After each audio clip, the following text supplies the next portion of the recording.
Bonjour à toutes et à tous. Ce 10 octobre, c'est la journée dédiée à la santé mentale. Cette journée intervient en pleine pandémie de Covid-19 qui modifie considérablement notre façon de vivre au quotidien. Ces derniers mois, les difficultés ont été nombreuses pour toute personne et surtout pour les personnes atteintes de troubles mentaux, dont beaucoup sont encore plus isolés socialement qu'auparavant avec les mesures prises par les différents États pour pouvoir freiner la propagation du coronavirus.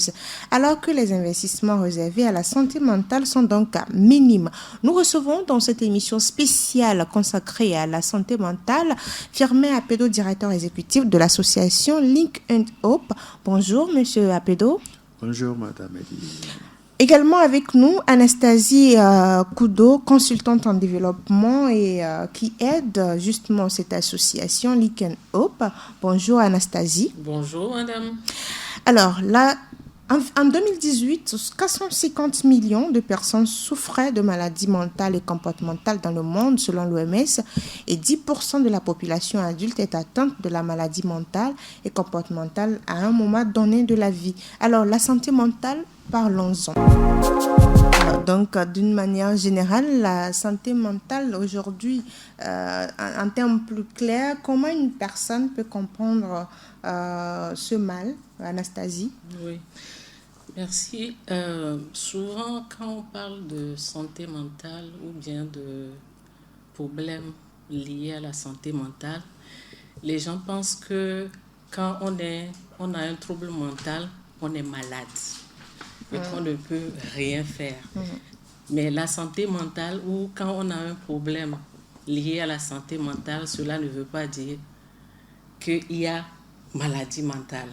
On peut avoir un trouble mental, mais être en bonne santé mentale. D'accord. C'est le paradoxe. Donc, je donne un exemple. Ouais. Si j'ai un trouble, par exemple, de comportement ou bien de schizophrénie, que nous voyons, les gens que nous voyons dans la rue très souvent, que nous appelons communément des fous, Oui. c'est des gens soit qui ont ce trouble qu'on appelle la schizophrénie, et souvent les gens disent aussi que c'est un trouble de dédoublement de la personnalité. Non, la schizophrénie, c'est des gens qui ne sont plus dans la réalité. Ils sortent de la réalité. Ils attendent des voix. Des voix qui leur disent des choses qu'ils doivent faire. C'est pour ça que quand vous les voyez dans la rue, vous allez voir que la personne parle seule ou la personne cherche à agir, à lancer des choses, mais c'est des voix que la personne attend. Ce n'est pas un dédoublement de la personne. Et donc, on peut avoir ce mal parce qu'on vit avec. On ne guérit pas de la schizophrénie, par exemple. On est rétabli.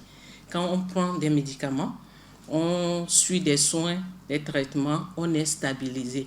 Donc, cette personne peut librement faire ses travaux, faire une profession. Parce qu'elle suit des traitements. Elle est stable. Donc, la santé mentale ne veut pas dire absence de maladie. D'accord. Donc, on peut avoir un trouble, mais avoir une bonne santé mentale et vaquer librement à ses occupations. Alors, quand on parle globalement de la santé mentale, cela implique qu'on n'est pas forcément malade et tout ça. Aujourd'hui, est-ce que la population comprend réellement ce mal, Monsieur Apedo? Je dirais non, parce que quand on parle souvent de la santé mentale, on a l'habitude d'associer la folie. La folie. Alors que la folie, ce n'est pas la santé mentale. Ce que je peux ajouter, c'est que la maladie mentale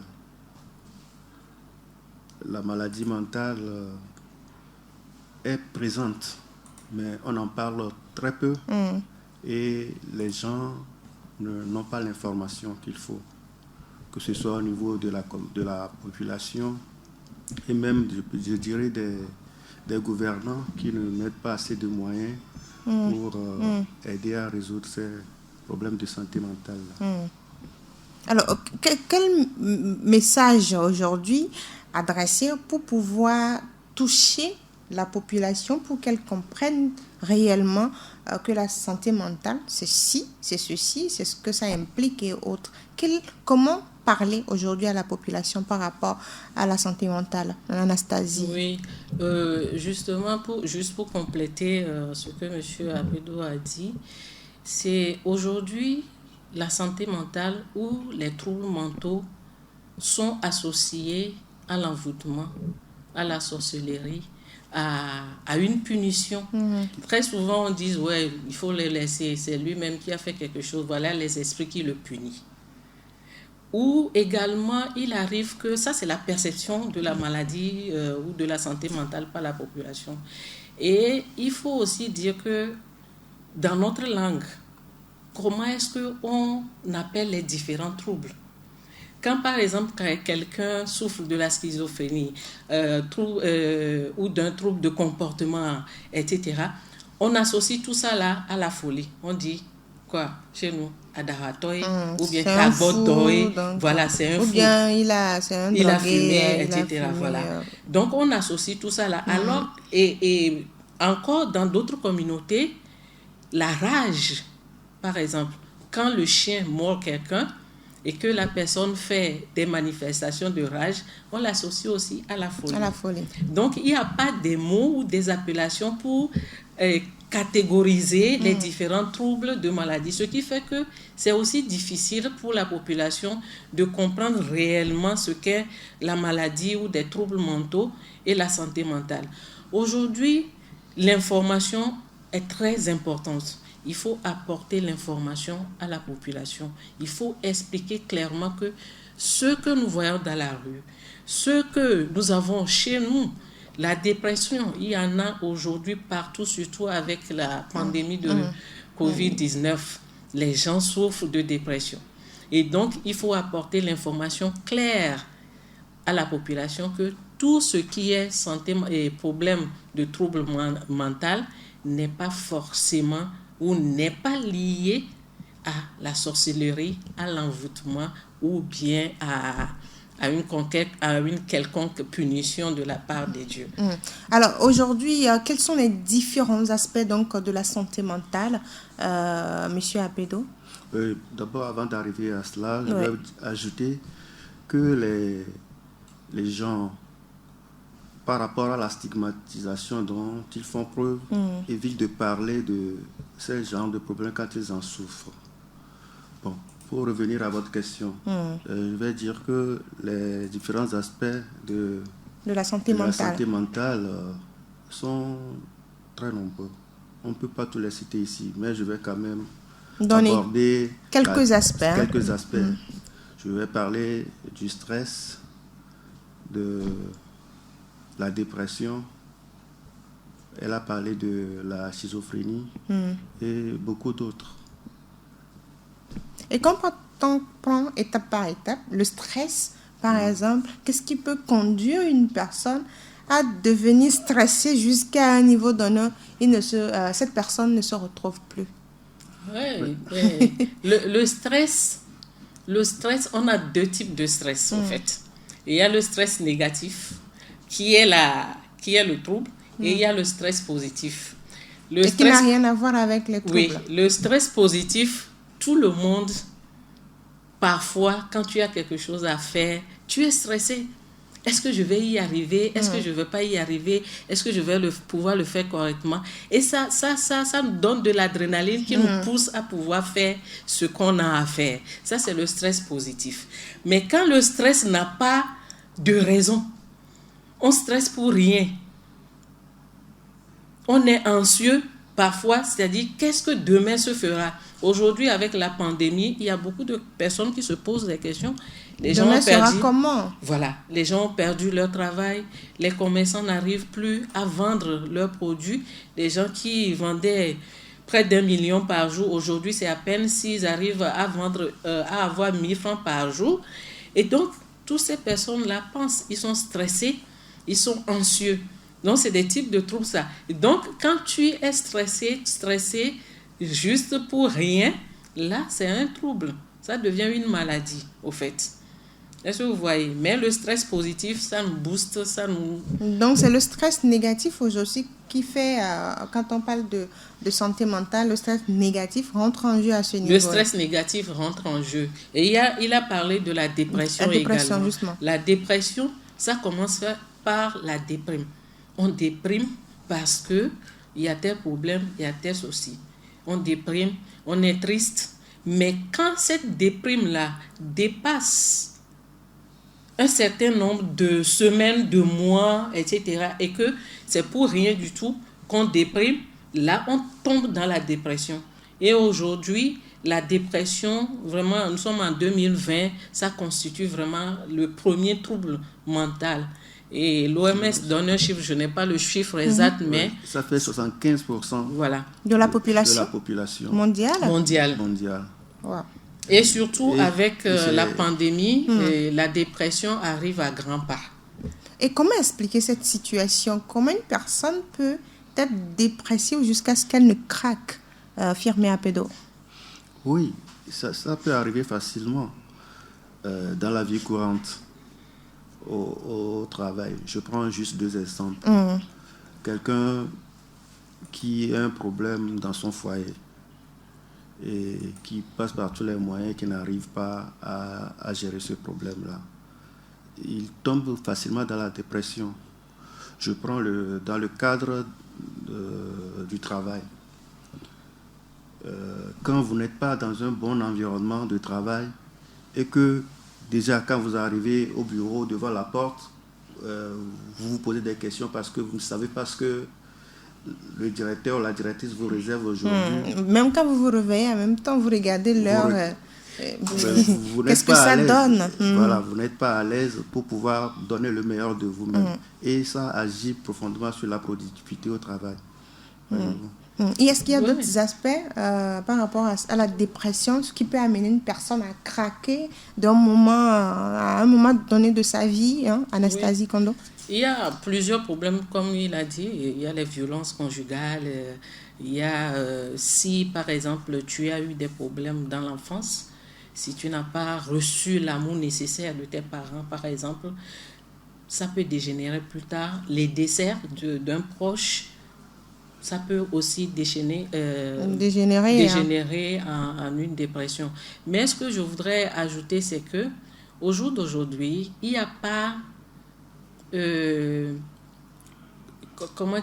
cause ou des causes vraiment prouvées scientifiquement que telle maladie, tel trouble est dû à ceci, etc. Donc la dépression, donc c'est pour ça qu'on parle des ressources internes. Les ressources internes, c'est la capacité que j'ai à gérer la situation difficile qui m'arrive. Est-ce que vous voyez? Donc, si je n'ai pas ces ressources internes qui me permettent, par exemple, de me dire, oh, cette situation qui m'arrive là, ça va passer. Je peux gérer. Je peux gérer. C'est juste pour un temps. C'est pour un temps. Il faut que je gère ça. Si je n'ai pas cette capacité-là de pouvoir le faire et je me replie sur moi, dans mon coin pour se dire, non, ça là, pourquoi ça m'arrive à moi, pourquoi, etc., ça peut me conduire à la dépression.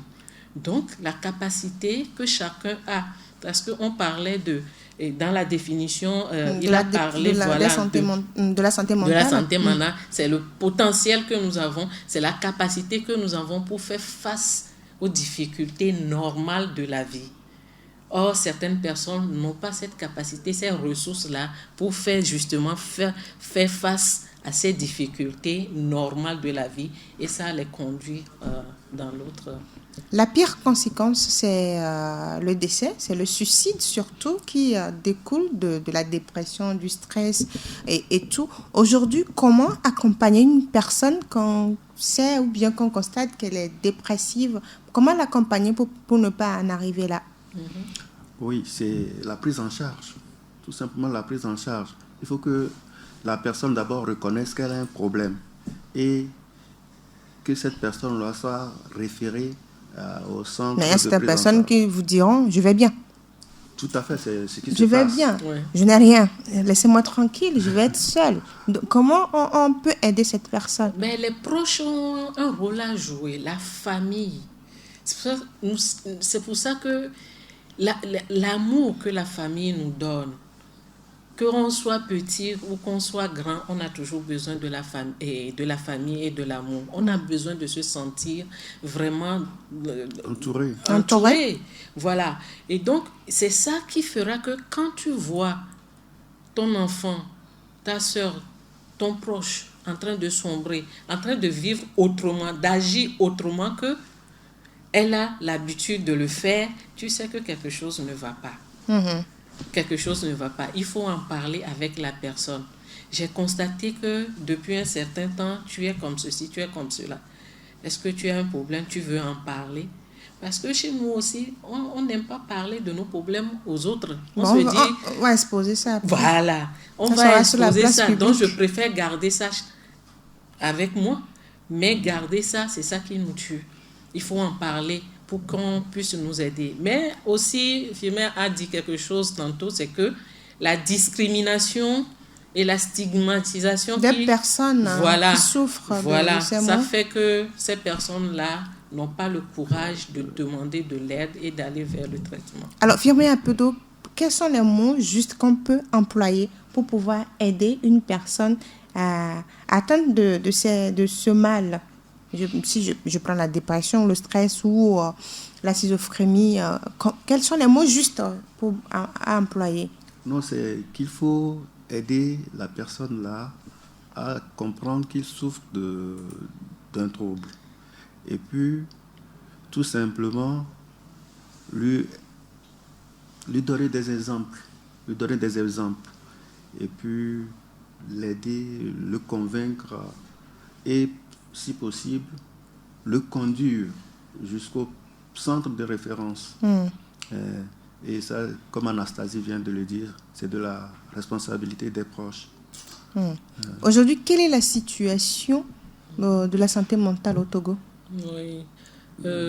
Ces personnes, déjà, ce ne sont pas des fous, comme on a l'habitude de le dire.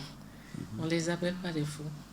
C'est des personnes qui ont une souffrance psychologique. C'est des personnes qui vivent avec des troubles. C'est des personnes qui ont des expériences de cette maladie-là, de ces troubles-là. Donc souvent, dans notre travail, nous les appelons soit des usagers de la santé mentale, ce qui n'est pas bien non plus, mais on dit plus des personnes souffrant de troubles mentaux ou des personnes avec des expériences vécues de la maladie mentale. Donc c'est plus valorisant.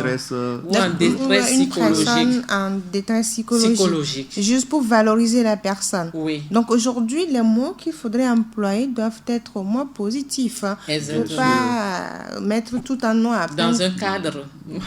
Oui. Alors, revenons à la situation de la santé mentale au Togo. La situation de la santé mentale au Togo aujourd'hui... on peut dire qu'il y a des choses qui se font par les ONG, par le gouvernement, mais il y a encore beaucoup à faire. Parce que la santé mentale, on en parle peu. Ce n'est pas une priorité sur les agendas. Et donc, il faut faire quelque chose aujourd'hui. Aujourd'hui, on peut dire qu'on a 5 psychiatres pour toute la population togolaise. 5. L'année dernière, on dirait même 4 parce que cette année, il y a un qui est arrivé. Il y a d'autres qui sont en formation. Donc, c'est pour ça que je dis, il y a des choses qui se font, mais on a encore beaucoup à faire. Et donc, on a 5 psychiatres. Il y a plusieurs psychologues, une centaine ou plus qui existent. Nous avons aussi ce que nous appelons les masters en santé mentale. Les masters en santé mentale, c'est soit des assistants médicaux, des infirmiers qui, après leur cursus, ont suivi encore une formation universitaire de 3 ans pour sortir comme des mini-psychiatres. Puisqu'on n'a pas beaucoup de psychiatres, c'est la solution que le gouvernement a trouvée pour pouvoir pallier à ce manque. Et donc, dans tous nos centres hospitaliers régionaux, il y a maintenant des masters en santé mentale et des psychologues qui jouent ce rôle de psychiatre. Aujourd'hui également, nous avons un seul hôpital psychiatrique public. qui est Zébé, que tout le monde connaît. Au niveau des lacs. Au niveau des lacs, pour tout le Togo. D'accord?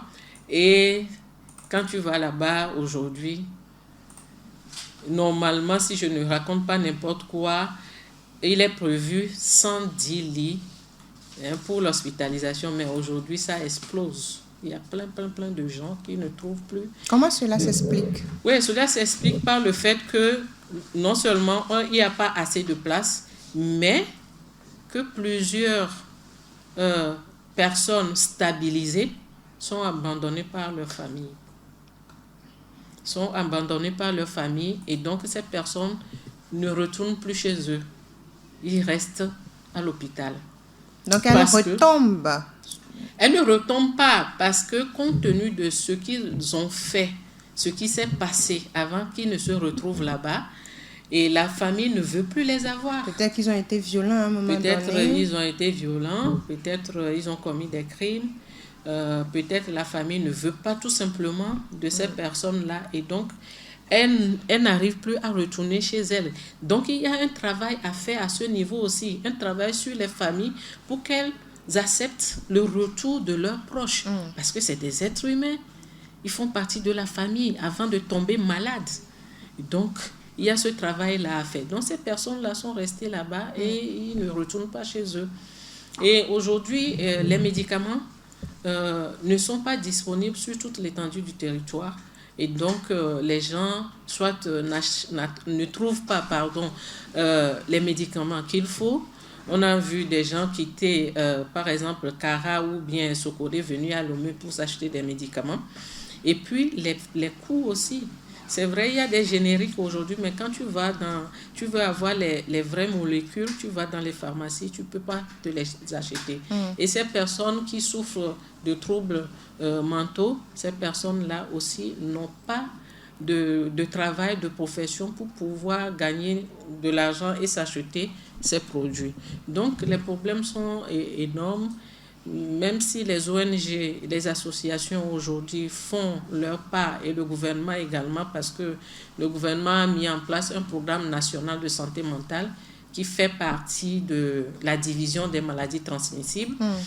Ils font ce qu'ils peuvent, mais franchement, sur le terrain, il y a beaucoup qui reste à faire. Sur le plan de la prise en charge et de la réinsertion des personnes qui ont eu à vivre ces problèmes, aujourd'hui, est-ce que vous avez constaté qu'il y a une efficacité dans le suivi, dans la prise en charge de ces personnes au Togo? Oui, je dirais qu'il y a du travail qui se fait. Mais comme Anastasie vient de le dire, il reste beaucoup à faire par rapport au coût et à la disponibilité des produits. Souvent, il y a certains qui refusent le traitement et qui font des rechutes parce que les molécules qui sont proposées ont des effets secondaires. Et donc, ils refusent carrément de prendre les produits pour se soigner. C'est les difficultés qu'on a. Mais il y a du boulot sur le terrain et on a besoin de tout le monde, de la mobilisation de tout le monde, que ce soit les organisations de la société civile, le gouvernement, pour faire ce travail-là. C'est pour cela que Leak and Hope a, depuis 3 années, voulu œuvrer dans ce domaine-là. Si aujourd'hui les droits de l'enfant sont une réalité aujourd'hui et les droits socio-économiques aussi sont une réalité, c'est parce que du travail a été fait. Si ensemble on se mobilise pour la santé mentale aussi, pour le bien-être de notre population, je crois qu'on pourra le faire à travers surtout la formation. Il faut qu'on se forme nous-mêmes suffisamment, qu'on puisse porter le message et faire pourquoi pas de lobbying et le plaidoyer auprès du gouvernement pour qu'on n'ait pas un seul centre psychiatrique pour tout le Togo. Alors, par rapport à votre association, qu'est-ce que vous faites concrètement sur le terrain? Sur le terrain, c'est surtout la sensibilisation. La sensibilisation et la formation. Cette année, nous avons prévu beaucoup de formations, mais malheureusement, la Covid-19 a fait que nous n'avons pas pu tout faire. Mais nous sommes quand même sur le terrain et nous faisons de temps en temps des descentes sur le terrain. Il y a 2 ans, nous étions à Zébé pour des dons en vivre et non vivre. Cette année aussi, nous prévoyons d'aller à Zoti. Toujours dans les lacs? Toujours dans les lacs, c'est non loin d'Afagnan. À Zoti, il y a un centre là-bas qui fait un travail louable et qui soigne des gens. Un centre privé? Oui. Et c'est pour les confessionnels. Confessionnels. Oui. Et qui fait la prise en charge pratiquement, je peux dire gratuitement pour les gens qui sont conduits. Donc, ces centres-là ont besoin d'appui et nous, cette année encore, nous avons prévu les rendre visite pour apporter notre petite contribution. Aujourd'hui, vous êtes installé, ça fait déjà combien d'années, l'association? Bon, l'idée est née depuis, mais les activités sur le terrain, ça date de 3 ans. 3 ans. Combien de personnes vous avez touché par vos sensibilisations et formations? Bon, je peux vous dire que nous avons un groupe WhatsApp où nous faisons beaucoup de sensibilisation et de partage sur le domaine. Il y a plus de 200 personnes sur cette plateforme. Il y a plus de 200 personnes sur cette plateforme-là et il y a beaucoup de personnes qui s'y connaissent, qui sont dans le groupe, qui font que là où vous êtes, si vous êtes dans le groupe et que vous suivez ce qui se passe, vous savez de quoi on parle. Et vous pouvez inculquer les mêmes choses à d'autres personnes qui sont proches de vous. Tout à fait. Je pense que c'est cette idée de partage, cette idée d'appui à ceux qui essaient d'apporter l'information, à ceux qui essaient d'appuyer ou d'aider la population. C'est cette idée qui nous a plu, nous autres, et on a rejoint l'association. Parce que Zoti soigne presque pour rien. Aujourd'hui, ils ont vu passer près de 3000 personnes là-bas, depuis que le centre a été créé. Et ils ont été appuyés par les centres Camille, vous le savez. Donc au Togo, au fait, on n'a pas beaucoup de ces centres-là. Tu as un à Zoti, vers Afagnan, tu as un à Dapaon, tu as un à Palimé, tu as un à Sokodé. Mais à Lomé, tu as 2 centres, mais qui sont des centres privés qui perçoivent de l'argent. Eux, ils ne soignent pas gratuitement.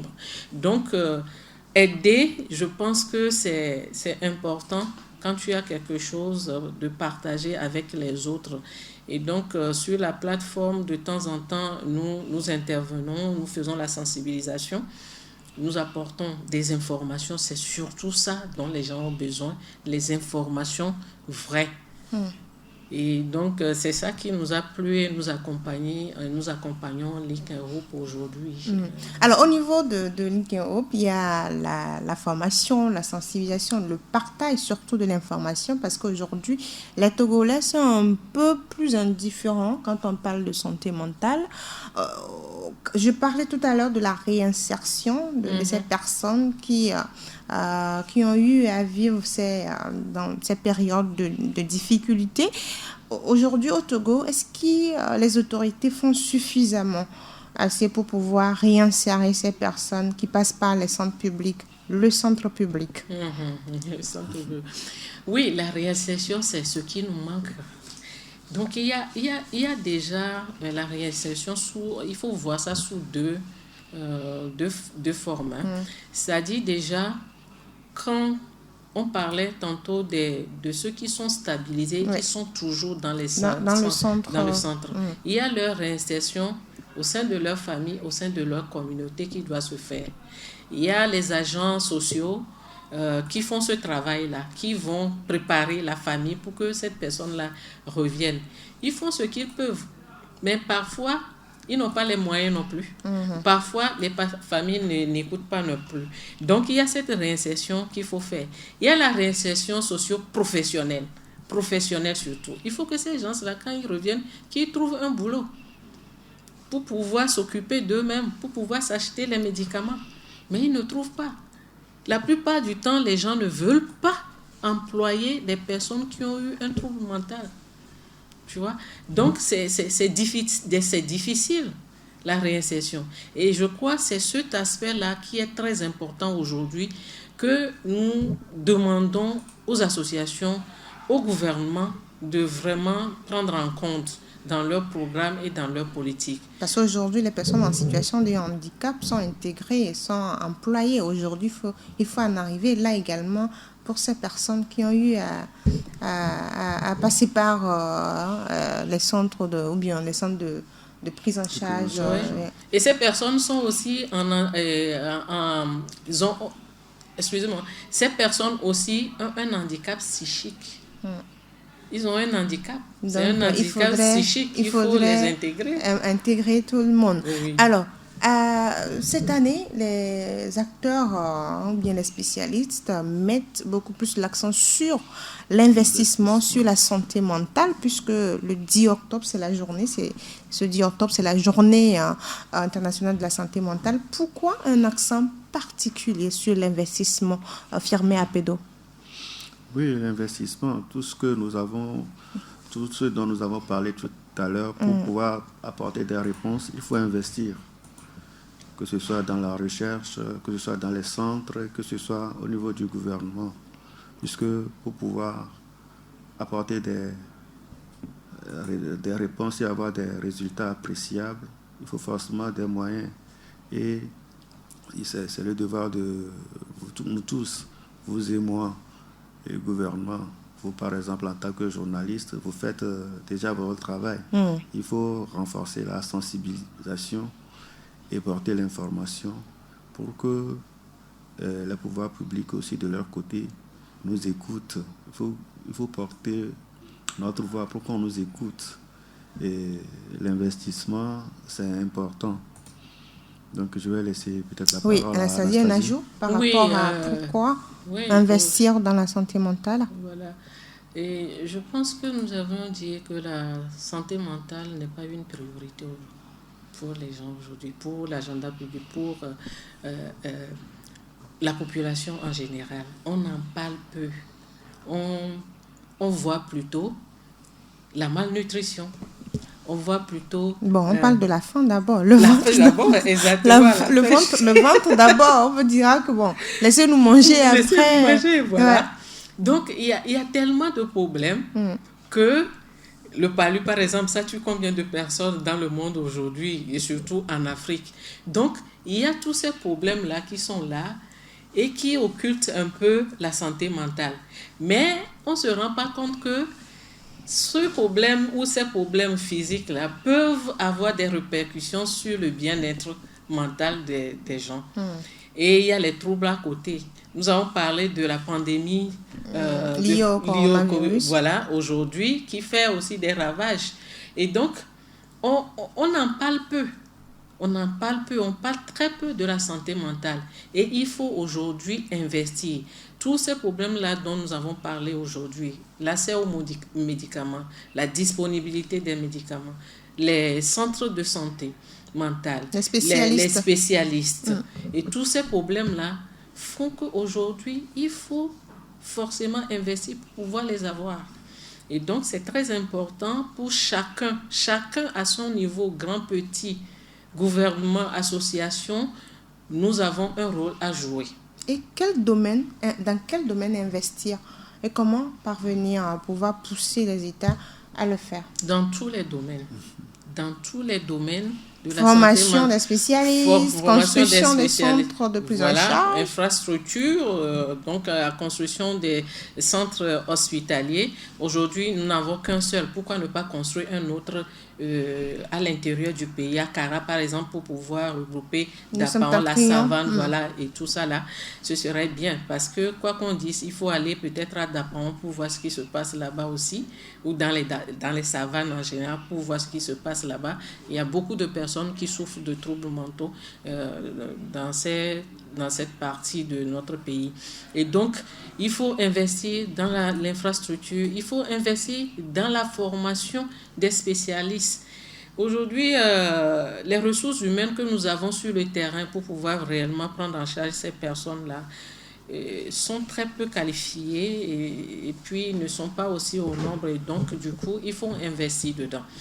Et puis, la sensibilisation, l'information, la promotion de la santé mentale. Comment je peux faire pour pouvoir avoir une bonne santé mentale? Toutes ces informations-là sont capitales et il faut donner à la population. Alors, qu'est-ce que vous faites au niveau de l'association pour amener les gouvernants à comprendre l'importance d'investir dans ce domaine et de porter l'information vers la population surtout? Oui, c'est des actions de lobbying et de plaidoyer. Et puis nous avons, au sein de notre association, pensé à regrouper toutes les associations qui interviennent dans le domaine en réseau pour pouvoir mieux porter notre le message. Donc c'est ce qui se fait. Oui, c'est important le plaidoyer que nous faisons. Et c'est ça que nous avons commencé. C'est-à-dire déjà, il faut parler pour que ça arrive auprès des décideurs. Parce qu'il faut le dire, hein, ils ont plein de choses à faire. Ils ont plein de choses à faire et forcément, ils n'ont pas toutes les informations. Donc, c'est à nous de les aborder, c'est à nous de leur apporter les problèmes que la population vit tous les jours. Et c'est à travers ces émissions radio, à travers les sensibilisations, à travers des discussions directes avec ces décideurs-là que nous pouvons faire changer les choses. Alors, quel avantage quand on investit dans la santé mentale, puisque nous tendons vers la fin de cette émission spéciale consacrée à la santé mentale? Anastasie Kondo. Oui, c'est Kudo. Non. Ah, Kudo. Kudo. Oui. Je vais rectifier. Anastasie Kudo. Voilà. Oui, investir dans la santé, comme on l'a dit, ça concerne tout le monde. Parce que ça n'apportera que du bien à tout le monde. Si moi, en tant que personne, je m'investis dans mon bien-être, je serai toujours à l'aise, je serai de bonne humeur, j'aurai de bonnes relations avec ma famille, avec mon entourage, avec mes collègues au bureau, pourquoi pas, hein, et je pourrai vaquer librement sans souci à mes occupations et être très productive. Est-ce que vous voyez? Mais quelqu'un qui a des soucis, qui a des problèmes en permanence, cette personne-là n'est pas à l'aise avec elle-même et avec les autres. Du point de vue économique également, c'est très important pour le pays.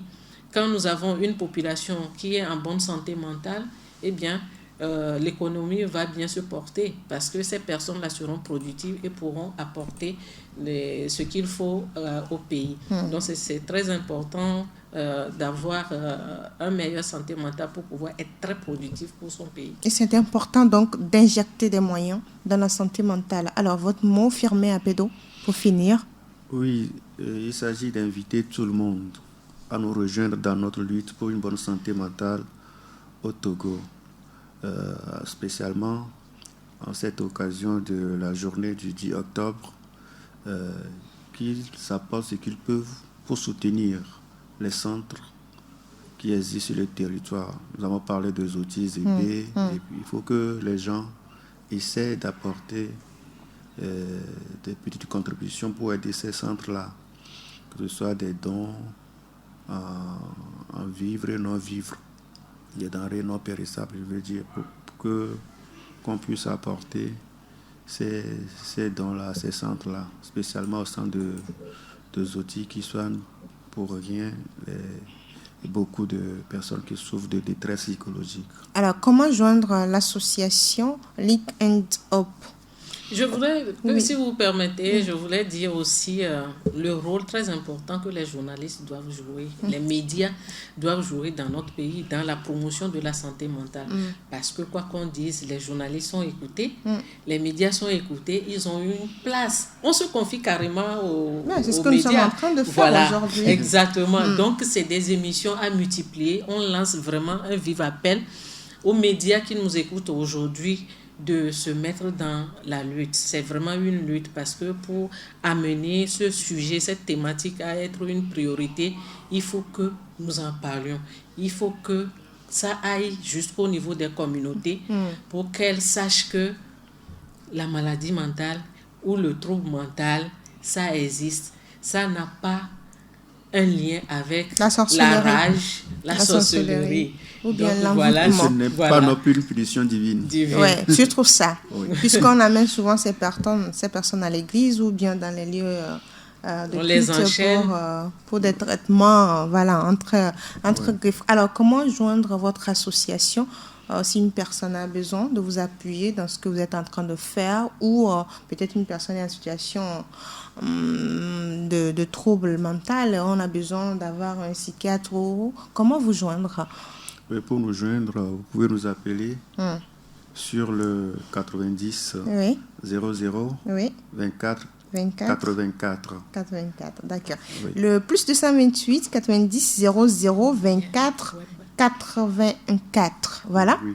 D'accord. Il y a aussi notre site web qui est le www.likenhope.wixsite. Wixsite. Wixsite. Ok. .com. D'accord. Donc, likenhope.wixsite.com, votre site. Ou bien le plus 228 90 00 24 84. Merci beaucoup à vous, Firmin Apeto. Je répète que vous êtes le directeur exécutif de l'association Likenhope. Merci aussi à vous, Anastasie Kudo, spécialiste de la question. Et également, vous êtes dans les droits humains et vous accompagnez cette association pour le bien-être de la population togolaise. Ainsi s'achève cette émission spéciale de ce jour. Rappelez-vous, tout ce que vous ferez, vous pourrez sauver une personne. Même si c'est un mot que vous laissez sur votre page officielle, ça pourrait aider quelqu'un qui est en souffrance quelque part. Merci à vous de nous rester fidèles. Je suis Edwige Apedo. Rémi Oupati a assuré la mise en onde. On se retrouve très prochainement pour un autre numéro de votre émission spéciale. Bye bye.